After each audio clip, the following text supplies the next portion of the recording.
All right, welcome to another Finance Friday. I'm Jerry Fetta, the CEO and founder of Wealth Dynamics. Hope you're having a great Friday. We've been doing these Finance Fridays for a while now. And in the last week, what I started doing is I started diving into a special series on the blueprint to financial freedom. Okay. Now, for those of you that don't know what that is or who I am, I want to give a quick intro. So the Blueprint to Financial Freedom, that is a book that I wrote several years back, right? And this is based on over 10 years of researching and studying the top 1% of wealth. I'm looking at what did they actually do, right? Not what does Wall Street tell us to do, the banks tell us to do. What do the 1% actually do in history, right? And so I started as a traditional financial advisor in the realm of, the stocks and the bonds and the mutual funds and the 401k plans and all of this stuff that we're taught to do. And I watched that very system unravel and not work with my own mother, right? And so that was a wake-up call for me as a financial professional. And I looked at this and I was like, wow, the entire thing we've been taught, right? Go to school and get good grades so you can get a job, so you can get a career, you can go to college and then get the income and put the money in the retirement account and build up the nest egg so that when you're 60, 65 years old, you can finally enjoy it all, right? And my mom was diagnosed with stage 4 colon cancer at the age of 60. And within 6 months, she had passed away. And she did all of the right things and she didn't get to enjoy it all. And I started to realize that there were some holes in the system, right? And the other thing I noticed was when I would speak to actual wealthy people, those who really had financial freedom, they weren't interested in the stocks and bonds. They weren't interested in the mutual funds. They weren't interested in the 401k plans and the retirement accounts, right? And so I went through, when you become a financial advisor, you go through a lot of study, right? A lot of study. I don't know if you've ever experienced this, but when you study for something that's like, a really big buildup, you begin to grasp onto the information as more and more true as a way to justify how much it is you're studying, right? You can show me, a like or a comment if you've experienced that, where it's like, because of the amount of work you put into the study, it has to be true. Like imagine going to like medical school and spending, a bunch of time studying and then finding out none of it was true. You would have a hard time believing that, right? The fact that you did such a volume of study, you believe it's true. You're like, it has to be, otherwise I wasted my time, right? But I started to see that the wealthy, they're not actually using the things that we're taught to use by Wall Street and the banking system, right? The other thing I noticed is I noticed that the average American is not doing so hot. When we look at their actual retirement stats, we look at the actual financial stats, people aren't winning. The Social Security Administration themselves says that the average American, only 5% of them are going to be financially secure by age 65. Right. So when you start to add all of this up, one of the problems you run into is it's like we get marketed to with financial products and services because we don't have real education. Right. And a lot of what happens in the financial world is a very simple concept. The concept of economics has been taken and it's been made to be very complicated, right? Because there's large groups that want it to be complicated because it makes them necessary. If we don't understand it, we've got to hire them. They can make their fees and all this stuff on us, right? And so the goal here would be if you're trying to build financial freedom, it would be that you actually start to learn to think for yourself financially. Okay, and I talked a little bit about this last week. I'm going to sketch this out really quick on our good old whiteboard.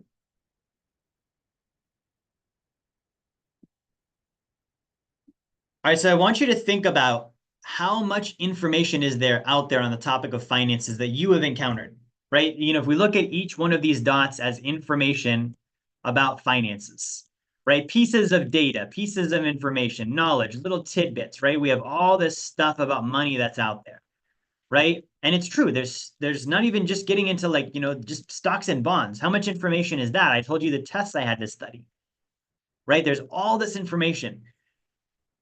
It's very hard for the average everyday person to learn all of this, right? Most financial professionals don't ultimately learn all of this. Now, what I want you to think about is I want you to think about a triangle. The bottom of the triangle are all of the financial conclusions that we can come to. Okay, a financial conclusion means, okay, this is a viable idea, right? Or this is a strategy, or this is a good thing, or this is a bad thing, or here's a financial tool. You're just randomly out there, right? All of these are conclusions and data. Okay, so at the bottom we have conclusions. But what if at the top we had laws? And I used the example last week of gravity, right? So we have the law of gravity. There are tons of conclusions you can come to based on the fact that you know gravity works, isn't there? Right? So you're like, if I jump off of a house, I'm probably going to get hurt, right? If I drop this cup, it's probably going to break, right? If I, throw this ball, it's probably going to hit the ground. Why can you conclude to that? Because you can think with the law of gravity. You understand gravity is there. Now, if you didn't know gravity was a thing, it wasn't established, you would have a lot of wondering, wouldn't you? Oh, I wonder what happens if I drop this cup. I wonder what happens if I jump off that roof. I wonder what happens if I throw that ball. If it hadn't been established that gravity is going to handle all of those scenarios under one law, you would have to actually go and experiment with all of them, wouldn't you? Right? And you would have no common thread of gravity. So it would be like each one is its own separate individual study. And here's the problem. This is how money is for most people. They don't know the common laws. Right? They don't know the common laws. And so if you don't know the common laws of money, you end up having to study each individual tidbit as its own case study, not knowing that they're grouped at the top by laws. And there's a handful of economic laws, and they're very simple, right? So I started working on something called the laws of wealth, right? The laws of wealth. And this is, again, stuff that I have learned and observed that I'm sharing with you guys. And I want to cover those because part of this goes into the blueprint to financial freedom, right? So we talked a little bit about this last week, really, on where this starts. Where does the blueprint start? And the blueprint to financial freedom really starts with education, right? And we went over several different books and people I've studied that we've got here, but we get into this thing called the laws of wealth, right? And these laws of wealth are extremely important. I'm going to share a few of them with you, right? But a law would be something that is and there's different definitions of a law, but think about like the law of gravity. It's irrefutable. It's not like, does gravity work or will it happen, right? Or, there's laws of physics. For every action, there's an equal opposite reaction. These are demonstratively true.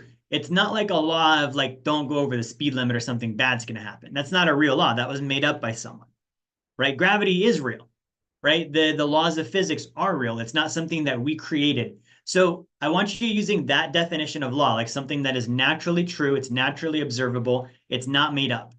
Okay, so these are some of the things that we want to think with on this. Now, why is it important to understand all this? Because we're not even getting into all of this lower stuff down here, right? Where we start getting into like the earning and the saving and the investing.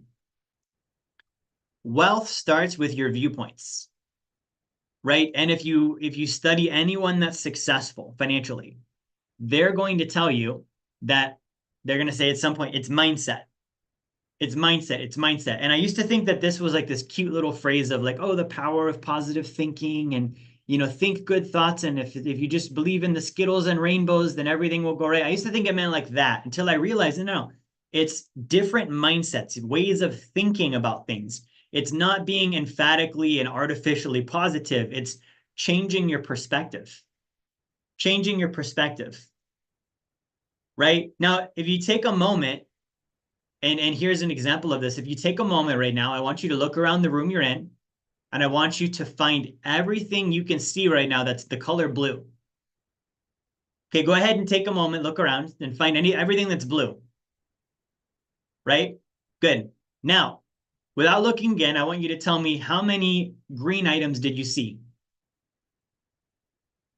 You see what I did there? You guys weren't looking for the green because you weren't thinking with it. Your mindset wasn't, I need to go find green items. So when you're thinking with one thing and you're looking around trying to identify that thing and you're missing that there's another thing you could be looking at, when it comes time to produce the results of that other thing, you're not going to have them. Right? So check this out. If you're taught money is complicated, it's scarce, right? It's the root of all evil. It can make you change. It can make you greedy. It can make you this. It can make you that. It's something you should pass off to Wall Street. You should only know about the stocks and the bonds and put all your money there, right? And then it's like, good, now go build financial freedom. And none of that stuff has anything to do with financial freedom. That's like telling you go look for the things that are the color blue, and you do that. We're good little people, and I need to know about the mortgages and I need to know about the 401ks. Do you realize we're just being educated on financial products? Somebody made the mortgage up. Somebody made the 401k up. It's not a natural law of wealth. It's literally a financial product someone made up. It's like me creating a thing and then teaching you that you're smart if you study my product. Okay, how good is the marketing there? Because nobody questions if you should do the 401k, do they? It's just assumed, and you're almost like the idiot if you don't do it. Why? Because the marketing is so good that they're not telling you just buy the 401k. They're telling you when you study our product, you're more intelligent than the other people on this planet. You're truly financially literate. It's the equivalent of saying to like McDonald's with people at McDonald's, we're like, hey, if you study our menu, not just buy the products, but you study our menu, you will be a nutritionist, right? And people freaking believe it. We buy into this. We're like, now I know how money works. No, you don't. You know how a product works. A mortgage is not financial education. I'm sorry to tell you, a credit score is not financial education. All of these things are made up. Okay, did you know the credit score, by the way, the credit bureaus, those are private industries. Those are private industries. They service the banks. They work with the banks and for the banks on the bank's behalf, not your behalf. And so when you look at this and it's like, okay, they're creating, you got to be this tall to get in the ride, except this tall is your credit score. And you got to have a score this high so that you have the privilege of financially enslaving yourself with our friends, the banks. Rather than becoming your own bank, you're going to literally compete and prove yourself that you're able to spend your money with us. It's like colleges, right? Like you have to like go through this entire application process and they're like, congratulations, you lucky person, you have qualified to give us $100,000 you don't have. To get a piece of paper that's only got a 50% chance of getting you the job you want in the career field that you studied for. It's marketing, it's propaganda, it's not financial education. Okay, so I'm going to share a couple of the laws of wealth with you tonight. Okay, a couple of these, and there's going to be many different parts in this series we're going to go through. There's going to be several weeks of this, right? But one of the first laws of wealth that I want to share with you is the original definition of money, right? And we're going to cover just a few of these. Okay, so this is a law of wealth. This is the original definition of money. Wealth used to mean happiness, right? So the word happiness, wealth used to mean happiness. What have we all been taught? Money can't buy happiness. And then you look at it and it's literally the original flipping definition is happiness, right? Wealth used to mean happiness. So when you look at the origin of this word wealth, I've talked about this before, it originates from the word well or health, right? And so if you think about this, here's why this would be a law of wealth. I'm going to put this on the whiteboard.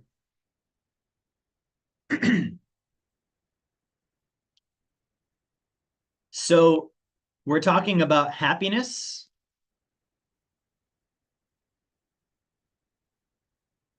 wellness, health. Okay, these are all original definitions and origins of the word wealth. Okay, so here's how this works. Now that you know that, it's like knowing the law of gravity. Does this financial decision increase my happiness? Does it increase my well-being? And does it increase my overall health?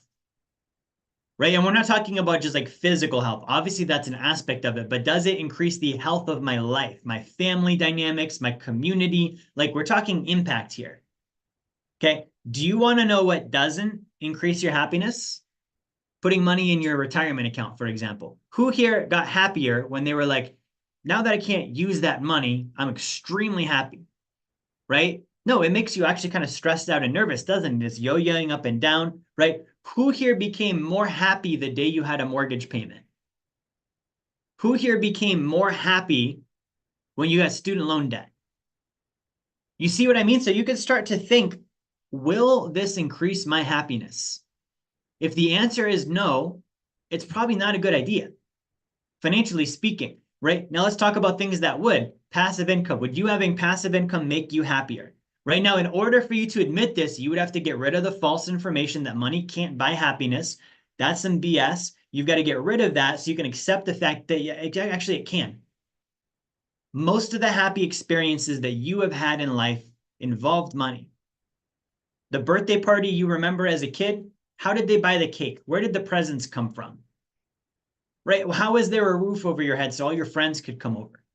Money. Money was involved in all of that. We need to get over this idea that money is this taboo, can't have it, shouldn't talk about it subject, and realize that it is something that largely does contribute to our happiness. Okay, next thing, wellness, right? What is wellness? It's like an overall sense of well-being and you know, like you're doing well. It's pro-survival, right?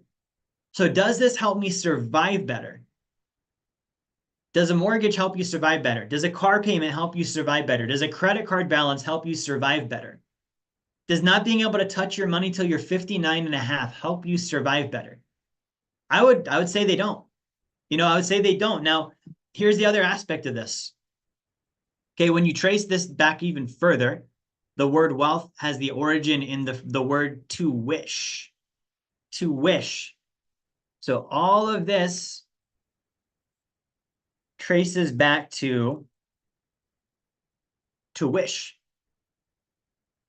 Right? How many of us were taught to give up on our wishes? Like, oh, you know, you need to keep your feet on the ground and go get a job. Don't do anything crazy. Get the college degree. Like we're literally like, that's what we're being taught in school.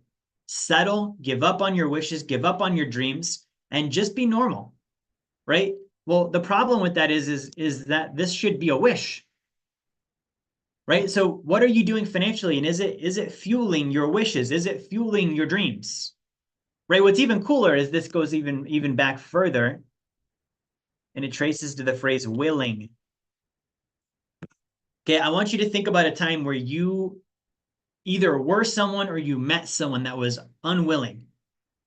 They were unwilling, whether that's an employee, whether that's a partner in your relationship, right? They were unwilling. There was like this, like, I'm not going to. They were not interested in contributing or whatever it was. It was like they were resisting.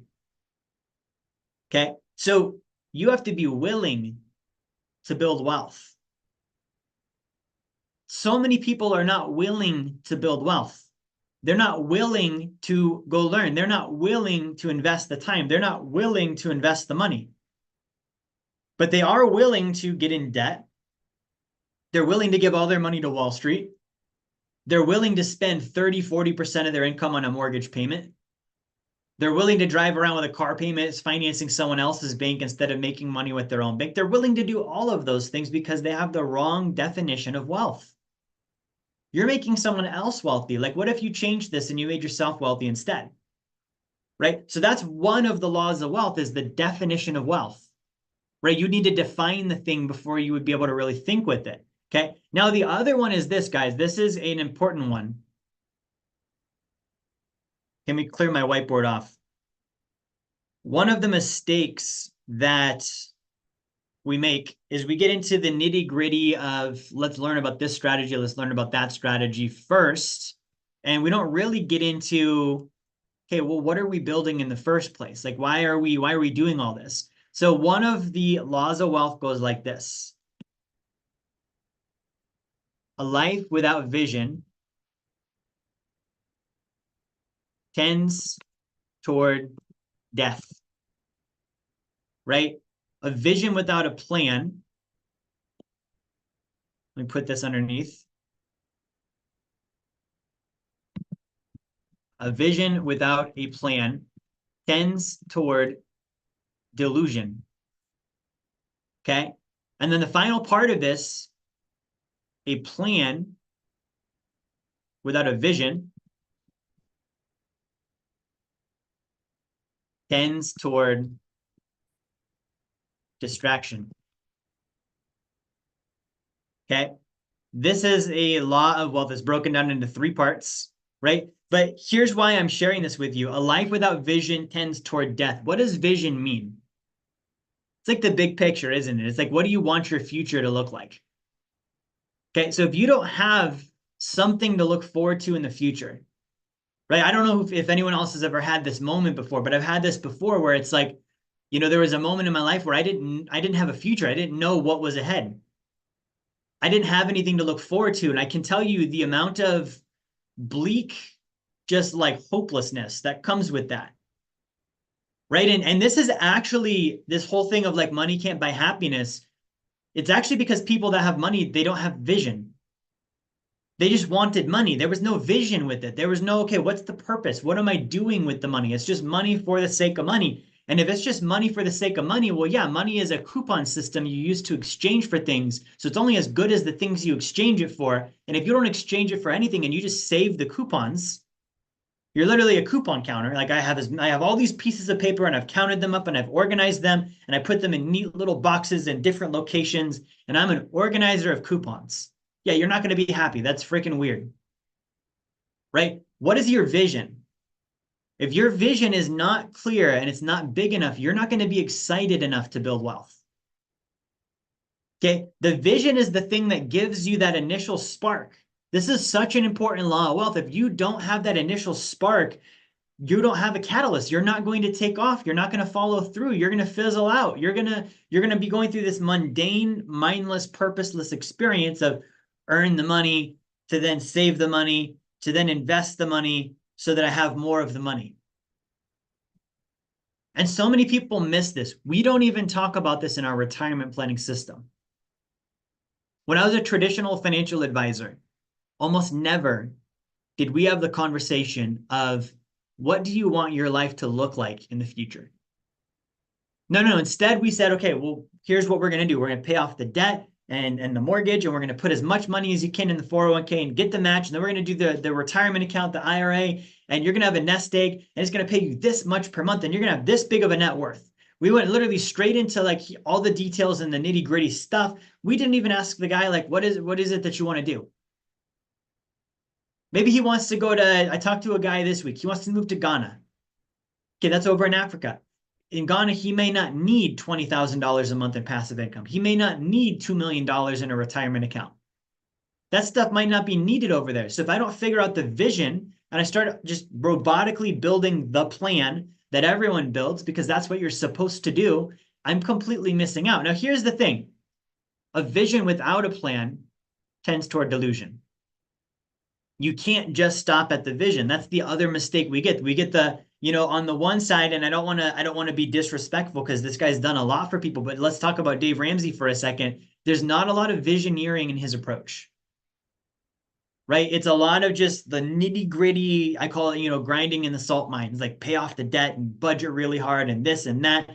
And there's no like, okay, let's take a moment first and let's look at the future. What is the better future that we're working towards? So we have to have the vision for that reason. But if we move over to like the polar opposite of this, where it's like, just attracted and be excited and have no real production of any sort and no real plan, we've all seen that person before too. They're excited one day and then they disappear. They come back, they've accomplished nothing, but they're really excited. They're really pumped up and excited, but there's no results. Why? Because that excitement needs to go through a plan. The plan in this case is the blueprint to financial freedom. This is what we're doing, is we're following a structure and a system that was actually used by the 1%. Okay, it keeps us in reality with our vision. That's great that you want $30,000 a month in passive income. Right now you got 50 grand in credit cards. So you need to earn a lot of income and save that income in your sacred account so you can borrow against your sacred account and pay off the debt. It's super boring. That's why you need a vision attached to it. You're going to get bored, and you're going to get, when you're bored, you're going to quit because you're like, this is no fun. I'm not getting any excitement out of this. So you attach the boring plan to a vision. Guys, the plan should never be exciting when it comes to finances. Okay, and I'm not saying it shouldn't be engaging, you shouldn't be learning, but I'm saying if it's like full of interesting, like, ooh, that's a new thing I've never heard of. That's one of the scariest things you can say in finances. All of this stuff has been done before. All of it. It's predictable. It's consistent. It's historical. It's documented. There aren't new things. Right? So when I'm talking about like, I want to invest for passive income and I want to do real estate and I want to do this, and I want to do that, that's really sexy sounding. What does that look like on a day-to-day? I run a company. We do marketing. We then do sales. We then deliver the things we have sold. We make sure we don't spend more than we brought in the income. We take the profits and I put those into my sacred account. I then build that up and I put that later into real estate. It's extremely boring, right? So for those of us that are like in this thing where we're like, I hate my job because it's so boring. Guess what? The wealth plan is very boring. Same old for the next 5, 10, 15 years, and you're going to be financially free, right? It's not new stuff. It's repetitive. Now, you have the vision, right? A plan without a vision tends toward distraction.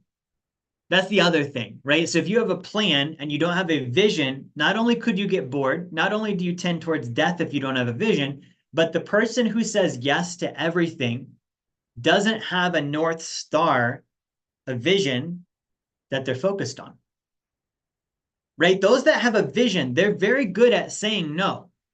And in finances, this was actually from Warren Buffett. He said one of the differences between, moderately successful people versus extremely successful people have the ability to repetitively say no. No, this doesn't align with where I'm going. This doesn't align with the vision. This doesn't align with the plan. That plan is not my plan. This plan is my plan. You have to be very good at this. Otherwise, you get distracted, right? And if you get distracted, you fall behind. A lot of the things we call financial traps, the things that pull us down financially and trap us and enslave us, they're not traps. They're just distractions. Nobody made us get into debt. Nobody made us lock the money up in a retirement account. Nobody made us do any of these things. We didn't have a vision. We didn't have a plan. We got distracted. Okay, now let's talk about these as laws now, because I said these would be laws of wealth, right? So if you think about this, if you know that this is true, right? You know that this is a thing, you can start to think with it, can't you? Okay, so wealth should make me happier. The decisions I make with my finances should make me happier. They should enrich my life today. They should make me more well. They should make me overall healthier, right? And I should wish. They should be attached to my wishes, which translates into the vision thing. I should have a vision for my finances. Do I have one? No. Okay, so if I don't have one, what's going to happen? I'm going to get distracted and I'm going to be unmotivated and my life is going to dwindle down into death. And I'm just going to be another one of these old people in the United States that dies in retirement without much money, without much of an impact, without really living life. Okay, so I should look at the definition of wealth, shouldn't I? What would make me happy in the future? That's my vision. You see how I can think with this? It's not like I need to now study about visioneering and I need to study this thing and I need to understand that. I need to get a doctorate, a PhD in finances to figure this out. No. You can literally just think through these laws now. What would make me happy in the future? What does a completely abundant life look like in the future for me? Good. I'm going to define that. I'm using that law now. Good. I've got the vision. I know if I don't have so I'm not going to do the death thing, but I know if I don't have a plan, my vision is just delusion, right? A life without a plan, vision without a plan tends towards delusion. So I don't want delusion. So what's my plan going to be? Okay, so I need to start thinking about how am I going to get these things done? Well, what's the immediate thing in front of me that I need to work on next? This is not hard, guys. This is very simple. It allows you to think for yourself financially. Finally, right, I've got to keep the plan attached to the vision. Everything that comes up that's presented to me financially, I think of the law of wealth. Okay, a plan without a vision also tends towards distraction. If I don't want to get distracted, what do I need to do? I need to look at every potential plan, every potential component of my plan and ask myself, does this get me closer to my vision? If it does, it can be part of the plan. If it does not, I need to say no. Okay, now I'm going to share with you guys, and this is my plan, right? This is my plan for what I want to do. Doesn't mean it's yours, okay? Most of my plan involves putting lots of money in my sacred account, borrowing against that and investing in real estate that produces passive income. There are very little things I do in addition to that. Why? Because that gives me the passive income. The passive income buys my financial freedom. Right now, and I need at least for real estate, I need at least $50,000 to do that. Ideally, I'd like 150. If I could start with 3 properties, that's better than 1, right? But if I'm starting with 1, it's at least $50,000. So how do I get $50,000 into my sacred account? Well, I would need to have 1 or more of them set up where I can put money into it. Okay. And I would need to be increasing my income, my active income at a rate that allows me to do this. You see how I'm thinking through all of these conclusions now based on the 3 or 4 things we covered right now that are laws of wealth. It allows me to think for myself financially. Because here's what happens when we don't think for ourselves financially. We have to rely on other people's thoughts, other people's conclusions, other people's opinions. And here's the other thing with other people's opinions and conclusions, you don't know where you got them from. You don't know where that person got them from. When I was a financial advisor, I studied material that was written by the Securities Exchange Commission and FINRA and the insurance licensing people. Those guys aren't wealthy. Those guys are not wealthy. They are not like learning from Andrew Carnegie. Not the same thing, right? Learning from Charlie Munger, not the same thing. Learning from, Nelson Nash, not the same thing. When I study from someone who actually has true workable laws of wealth, not made up laws and regulations, and I'm not telling you that those aren't important, right? There are laws and regulations. Yes, we need to follow those, but those aren't laws of wealth. Those are just things you do to be compliant in the industry you're in, or be, a legal form of investing or a legal form of insurance or whatever it might be. Okay. You need to be able to think for yourself because the advisors you're talking to, the bankers you're talking to, the insurance brokers you're talking to that you're getting your advice from because you can't think for yourself. So that you have to have them think for you. You don't know who's been doing the thinking for them, do you? So how do you know if you're really going to build wealth? You don't, because you don't know where they got it from. And if they got it from where I think they got it from, those people don't want you wealthy. Okay, you need to think for yourself financially. This is more important than any financial product that's out there. This is more important than sacred accounts. This is more important than real estate. This is more important than crypto, more important than any of that stuff. If you can't think for yourself financially, you will always be a financial pawn. You will always be a financial prisoner. You will always rely on someone else's opinions before you can make your decisions. Right? And I'll share a real quick story on this. Growing up, I was really into bodybuilding. I was a competitive bodybuilder. I think in 2010, I won like junior Mr. Anchorage, something like that, right? And so I loved watching the movie Pumping Iron. Okay, Pumping Iron had Arnold Schwarzenegger and all these different bodybuilders that were around in the 70s. And there was a part in there where Arnold, back in the day, he was like, yeah, a lot of my competition comes to me for, he would call it advices. He's like, a lot of my competition come to me for advices, right? He's like, he's like, so sometimes I just give them the wrong advices. What are you saying? They don't know how to think for themselves on the topic of bodybuilding. So they come to me and I'm trying to beat them. I profit on their failure. So since they're coming to me to do their thinking for them, I give them the wrong thinking. They don't know any better because they can't think for themselves. They fail, I win, end of story. Okay. If Arnold was doing that with bodybuilders in the 1970s, don't you think the people responsible for 2008 also might be doing that? They're responsible for 2001. They're doing that. They're knowing you don't know how to think for yourself. Like how crazy is it? My friend Vince, he was doing a video. I saw him do an interview recently, and he was talking about why is it that we don't learn about money in school? We learn about, academics and less than 10% of the things we learn in school are actually used in our adult lives. Yet 100% of us will learn about money. Sorry, not learn about money. We'll use money. We will interact with money. Right? And he was saying it's ridiculous. And he's completely right. It's ridiculous that we don't learn about money in school. The one thing that 100% of us will encounter is the one thing they don't teach us. That's not on accident. Right? Like we're being taught a lot of weird. I know how to cut open a frog. I know how to measure like the inside corner of a triangle. I know in algebra 2, there's something called a latus rectum, right? It's the only thing I remember from algebra 2 is the fact that there's something called the latus rectum. Okay, when you're 13, 14 years old, that's what you're going to remember, right? I didn't learn about money. I had to learn about money myself, and I learned about money first as a financial advisor from Wall Street and the banks and the insurance companies, only to find out that that's not training. That's just marketing about products. That's just laws and regulations about products.